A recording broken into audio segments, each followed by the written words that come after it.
ಅರಸ ಜನಕ ರಾಜರ್ಷಿಯಾಗಿದ್ದ. ಆದರ್ಶ ರಾಜ, ಪ್ರಜ್ಞಾವಂತ, ಪ್ರಜಾಪ್ರೇಮಿಯಾಗಿದ್ದ. ಆತ ದಶರಥನ ಪ್ರಿಯ ಮಿತ್ರನಾಗಿದ್ದ.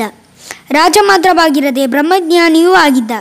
ಎಲ್ಲ ಭಾಗ್ಯಗಳಿದ್ದು ಮಕ್ಕಳಿಲ್ಲದ ಕಾರಣ ಯಜ್ಞವನ್ನೊಂದು ಮಾಡಲು ಯಾಗವನ್ನು ಹುಡುಕುತ್ತಾ ಒಂದೆಡೆ ಸೂಕ್ತ ಜಾಗ ಕಾಣಲು ನೇಗಿಲಿನಿಂದ ಅದನ್ನು ಉಳಲು ಪ್ರಯತ್ನಿಸಿದಾಗ ಅಲ್ಲಲ್ಲಿ ದಟ್ಟವಾಗಿ ಬೆಳೆದ ಪೊದೆಗಳ ನಡುವಿನಿಂದ ಮಗುವೊಂದರ ಅಳುವು ಕೇಳಿಸಿತು. ಹುಡುಕಿ ನೋಡಲಾಗಿ ಅನುಪಮ ಚೆಲುವಿನಿಂದ ಕೂಡಿ ಮುದ್ದಾದ ಮಗುವೊಂದು ಕಾಣಿಸಿತು. ಜನಕನಿಗೆ ಸಂತೋಷವಾಯಿತು. ಭೂದೇವಿಯ ವರವೊಂದು ಅದನ್ನು ತೆಗೆದುಕೊಂಡು ಹೋಗಿ ಅಪಾರ ಪ್ರೀತಿಯಿಂದ ಬೆಳೆಸಿದ. ಆ ಮಗುವಿಗೆ ಸೀತೆ ಎಂದು ಹೆಸರಿಟ್ಟ. ಆ ಸೀತೆಯೇ ಈಗ ಪ್ರಾಪ್ತ ವಯಸ್ಕಳಾಗಿ ಮದುವೆಗೆ ಸಿದ್ಧವಾಗಿ ನಿಂತಿದ್ದಳು. ಮದುವೆಯಾದರೆ ತನ್ನಿಂದ ಅವಳು ದೂರವಾಗುವಳಲ್ಲ ಎಂಬ ನೋವು ಕಾಡುತ್ತಿತ್ತು.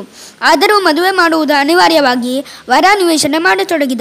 ಅನೇಕ ರಾಜಕುಮಾರರು ಸೀತೆಯಂಥ ಅನುಪಮ ಸುಂದರಿಯನ್ನು ಮದುವೆಯಾಗಲು ಮುಂದಾಗುತ್ತಿದ್ದರು. ಆದರೆ ಜನಕನಿಗೆ ಸೀತೆಗೆ ಅನುರೂಪನಾದ ವರ ಸಿಗಲಿಲ್ಲವಾಗಿ ಸಮರ್ಥನಾದ ವರವನ್ನು ಹೇಗಾದರೂ ಪತ್ತೆ ಹಚ್ಚಬೇಕೆನಿಸಿತು. ಒಂದು ಆಲೋಚನೆ ಮಾಡಿದ. ಹಿಂದೊಮ್ಮೆ ಅವನು ಮಾಡಿದ ಯಾಗದಿಂದ ಸಂತೃಪ್ತನಾದ ವರುಣ ಜನಕನಿಗೆ ಶಿವಧನಸ್ಸನ್ನು ಉಡುಗೊರೆಯಾಗಿ ಕೊಟ್ಟಿದ್ದ. ಆ ದಿವ್ಯ ಧನಸ್ಸನ್ನು ಎತ್ತಿ ಹೆದೆಯೇರಿಸುವುದರೆಂದರೆ ಸಾಮಾನ್ಯ ವಿಷಯವಾಗಿರಲಿಲ್ಲ. ಆದ್ದರಿಂದ ಅವನು ಸೀತೆಯ ಸ್ವಯಂವರವನ್ನು ಏರ್ಪಡಿಸಿ ಒಂದು ಷರತ್ತನ್ನು ಘೋಷಿಸಿದ. ಯಾರು ಈ ಶಿವಧನಸ್ಸನ್ನು ಎತ್ತಿ ಹೆದೆಯೇರಿಸಬಲ್ಲರೋ ಅವರಿಗೆ ಸೀತೆಯನ್ನು ಕೊಡುವುದೆಂದು ತೀರ್ಮಾನಿಸಿದ. ಅನೇಕ ರಾಜಕುಮಾರರು ಬೇರೆ ಬೇರೆ ದೇಶಗಳಿಂದ ಸೀತೆಯನ್ನು ವರಿಸುವ ಕನಸನ್ನು ಹೊತ್ತು ಬಂದು ನಿರಾಶರಾಗಿ ಹಿಂತಿರುಗುತ್ತಿದ್ದರು. ಅದೇ ಸಮಯಕ್ಕೆ ರಾಮ, ಲಕ್ಷ್ಮಣ, ವಿಶ್ವಾಮಿತ್ರರು ಉಳಿದ ಋಷಿಮುನಿಗಳಗೂಡಿ ಮಿಥಿಲೆಯ ಕಡೆಗೆ ಪ್ರಯಾಣಿಸಿ ಬರುತ್ತಿದ್ದರು. ಹಾದಿಯಲ್ಲಿ ಅನೇಕ ಮಂದಿ ಋಷಿಗಳ ದರ್ಶನ ಪಡೆದು ಗೌತಮಾಶ್ರಮಕ್ಕೆ ಬಂದರು. ಆದರೆ ಆ ಆಶ್ರಮ ನಿರ್ಜನವಾಗಿತ್ತು. ರಾಮನಿಗೆ ಆಶ್ಚರ್ಯವಾಗಿ ವಿಶ್ವಾಮಿತ್ರರನ್ನು ಗೌರವದಿಂದ ಪ್ರಶ್ನಿಸಿ ಕೇಳಿದ. ಗುರುಗಳೇ, ಇದು ಯಾರ ಆಶ್ರಮ? ಇದೇಕೆ ಹೀಗೆ ನಿರ್ಜನವಾಗಿದೆ ಎಂದು. ವಿಶ್ವಾಮಿತ್ರ ರಾಮನಿಗೆ ಅಹಲ್ಯೆ ಗೌತಮ ಋಷಿಯ ಕಥೆಯನ್ನು ವಿವರಿಸಿ ತಿಳಿಸಿದರು. ಗೌತಮ, ಅಹಲ್ಯರು ಈ ಆಶ್ರಮದಲ್ಲಿ ಧ್ಯಾನ, ಪೂಜೆ, ತಪಸ್ಸಿನಲ್ಲಿ ನಿರತರಾಗಿ ವಾಸಿಸುತ್ತಿದ್ದರು. ಒಮ್ಮೆ ಗೌತಮ ಆಶ್ರಮದಲ್ಲಿ ಇಲ್ಲದ ವೇಳೆಯಲ್ಲಿ ಇಂದ್ರನು ಅಹಲ್ಯರ ಸೌಂದರ್ಯಕ್ಕೆ ಮಾರು ಹೋಗಿ ಗೌತಮನ ವೇಷದಲ್ಲಿ ಅಲ್ಲಿಗೆ ಬಂದು ಅವಳ ಪ್ರೀತಿಗಾಗಿ ಯಾಚಿಸಿದ.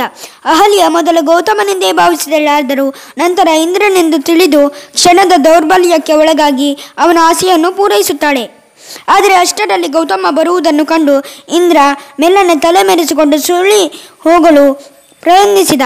ಗೌತಮ ಅವನನ್ನು ಹಿಡಿದು ನಿಲ್ಲಿಸಿ ಅವನಿಗೆ ಶಾಪ ಕೊಡುತ್ತಾನೆ. ಹಾಗೆಯೇ ಮಡದಿ ಅಹಲ್ಯೆಯನ್ನು ನೀತಿಭ್ರಷ್ಟಳಾದ ಕಾರಣ ಅದೃಶ್ಯನಾಗಿ ಅಲಿಯುತ್ತಿರುವಂತೆ ಶಾಪಿಸುತ್ತಾನೆ.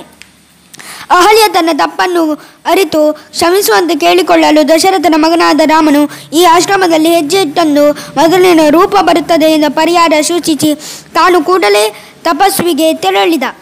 ಕಥೆಯನ್ನು ಕೇಳಿ ಮುಗಿಸಿ ರಾಮನೊಡನೆ ಆಶ್ರಮ ಪ್ರವೇಶ ಮಾಡಿದ ಕೂಡಲೇ ವಿಚಿತ್ರ ಕ್ರಾಂತಿಯಿಂದ ಕೂಡಿದ ಹೆಣ್ಣಿನ ರೂಪವು ಪ್ರತ್ಯಕ್ಷವಾಗಿ ನಿಂತಿತು.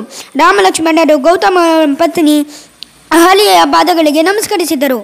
ಅಹಲ್ಯ ಅವರಿಗೆಲ್ಲರಿಗೂ ಪ್ರೀತಿಯ ಆತಿಥ್ಯವನ್ನು ನೀಡಿದಳು. ಅದೇ ಸಮಯಕ್ಕೆ ಗೌತಮನೂ ಅಲ್ಲಿಗೆ ಬಂದು ಮಡದಿ ಅಹಲ್ಯೆಯನ್ನು ಮತ್ತೆ ಸ್ವೀಕರಿಸಿದ. ಅಹಲ್ಯೆಯ ಉದ್ಧಾರ ಗೌತಮರ ದರ್ಶನ ಮುಗಿದ ನಂತರ ಮಿಥಿಲೆಯತ್ತ ಪಯಣಿಸಿ ಜನಕನಲ್ಲಿಗೆ ಬಂದರು. ಅವರೆಲ್ಲರನ್ನು ಗೌರವಾದರದಿಂದ ಬರಮಾಡಿಕೊಂಡು ಜನಕ ನುಡಿದ. ಋಷಿವರ್ಯರೇ, ನನ್ನ ಈ ಯಾಗಕ್ಕೆ ತಾವು ಬಂದದ್ದು ನನಗೆ ಸಂತೋಷವಾಗಿದೆ ಎಂದು ನುಡಿದು ಜೊತೆಯಲ್ಲಿದ್ದ ರಾಮ, ಲಕ್ಷ್ಮಣರತ್ತ ನೋಡುತ್ತಾ, ದೈವ ಕಳೆಯಿಂದ ಕೂಡಿದ ಮುದ್ದಾದ ಈ ಬಾಲರು ಯಾರೆಂದು ಪರಿಚಯವಾಗಲಿಲ್ಲ. ಇವರೇಕೆ ಬಿಲ್ಲು ಬಾಣಗಳೊಂದಿಗೆ ಬಂದಿದ್ದಾರೆಂಬುದೂ ತಿಳಿಯಲಿಲ್ಲ ಎಂದು ನುಡಿದು ಅವರ ಬಗ್ಗೆ ತಿಳಿಯುವ ಕುತೂಹಲವನ್ನು ವ್ಯಕ್ತಪಡಿಸಿದ. ವಿಶ್ವಾಮಿತ್ರ ಅವರಿಬ್ಬರು ದಶರಥನ ಕುಮಾರರೆಂದು ತಾವು ಮಾಡುತ್ತಿದ್ದ ಯಾಗ ರಕ್ಷಣೆಗೆಂದು ಅವರನ್ನು ತಾನು ಕರೆತು ತಂದೆನೆಂದು ತಿಳಿಸಿದ. ಹಾಗೆಯೇ ಅವರು ಶುಭಧನಸ್ಸನ್ನು ನೋಡಲು ಕುತೂಹಲದಿಂದ ಇರುವರೆಂಬುದನ್ನು ತಿಳಿಸಿದ. ಜನಕನಿಗೆ ವಿಶ್ವಾಮಿತ್ರನ ಮನಸ್ಸು ಅರ್ಥವಾಗಿ ಹೀಗಿದ್ದ. ಜನಕ ಸೇವಕರಿಂದ ಆ ಧನಸ್ಸನ್ನು ಹೊತ್ತು ತರಿಸಿದ. ಈ ಧನಸ್ಸು ನಮ್ಮ ಪೂರ್ವಿಕರಿಂದ ಮತ್ತು ನನ್ನಿಂದ ನಿರಂತರ ಪೂಜೆಗೊಳ್ಳುತ್ತಿದೆ. ಇದನ್ನು ರಾಮನು ನೋಡಲಿ ಎಂದು ಧನಸ್ಸನ್ನು ಇರಿಸಿದ ಪೆಟ್ಟಿಗೆಯ ಮುಚ್ಚಳವನ್ನು ತೆರೆದು ತೋರಿದ. ರಾಮ ಮೆಲ್ಲನೆ ಅದರ ಬಳಿ ಸಾಗಿ ಒಮ್ಮೆ ಅದನ್ನು ಸೂಕ್ಷ್ಮವಾಗಿ ಗಮನಿಸಿದ. ವಿಶ್ವಾಮಿತ್ರ ಜನಕರ ಕಡೆ ಅಪ್ಪನೆ ಕೇಳುವಂತೆ ಕಣ್ಣು ಹಾಯಿಸಿ ಬಗ್ಗಿ ಪೆಟ್ಟಿಗೆಯೊಳಗಿನಿಂದ ಬಿಲ್ಲನ್ನು ಹೂವಿನ ಹಾರವನ್ನೆತ್ತುವಂತೆ ಸಲೀಸಾಗಿ ಎತ್ತಿದ. ಅದಕ್ಕೆ ಬಾಣ ಹೂಡಲು ಕಟ್ಟಿದ್ದ ಹಗ್ಗವನ್ನು ಎಳೆಯಲು ಬಿಲ್ಲು 2 ತುಂಡಾಗಿ ಮುರಿದು ಬಿತ್ತು.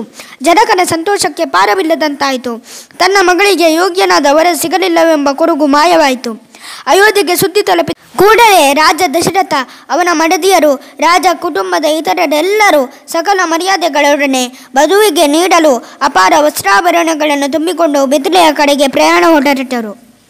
ಮಿಥಿಲೆಯನ್ನು ತಲುಪಿದ ರಾಜ ಪರಿವಾರವನ್ನು ಜನಕಾದಿಗಳು ಸಂತೋಷಾತಿರೇಕದಿಂದ ಬರಮಾಡಿಕೊಂಡು ಅವರಿಗೆ ಉಳಿದುಕೊಳ್ಳಲು ಅದ್ದೂರಿಯ ವ್ಯವಸ್ಥೆ ಮಾಡಿದರು. ಸೀತಾರಾಮರ ವಿವಾಹ ಬಹಳ ವೈಭವದಿಂದ ನಡೆಯಿತು. ರಾಮನ ವಿವಾಹದ ಜೊತೆಯಲ್ಲಿಯೇ ಲಕ್ಷ್ಮಣ, ಭರತ, ಶತ್ರುಘ್ನರ ವಿವಾಹವು ಊರ್ಮಿಳೆ, ಶ್ರುತಕೀರ್ತಿ, ಮಾಂಡವಿಯರೊಂದಿಗೆ ನಡೆಯಿತು. ಅಪಾರ ಜನಸ್ತೋಮ ಸೋದರರ ವಿವಾಹವನ್ನು ವೀಕ್ಷಿಸಲೆಂದೇ ಬಂದಿತ್ತು.